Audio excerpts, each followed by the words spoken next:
The simplest way to organize a computer is to have one processor register and an instruction code format with two parts.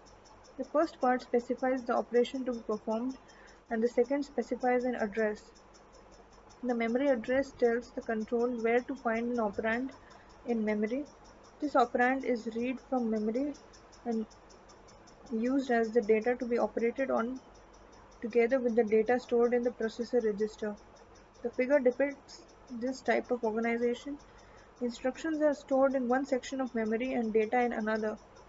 For a memory unit with 4096 words, we need 12 bits to specify an address. Since 2 to the power 12 is 4096, if we store each instruction code in one 16-bit memory word, we have available 4 bits for the operation code, opcode, to specify one out of 16 possible operations, and 12 bits to specify the address of an operand. The control reads a 16-bit instruction from the program portion of memory. It uses the 12-bit address part of the instruction to read a 16-bit operand from the data portion of memory. It then executes the operation specified by the operation code.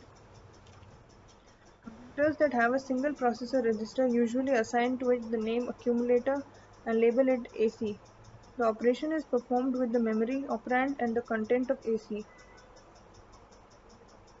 If an operation in an instruction code does not need an operand from memory, the rest of the bits in the instruction can be used for other purposes. For example, operations such as clear AC, complement AC, and increment AC operate on data stored in the AC register. They do not need an operand from memory. For these types of operations, the second part of the instruction code, bits 0 through 11, is not needed for specifying a memory address and can be used to specify other operations for the computer.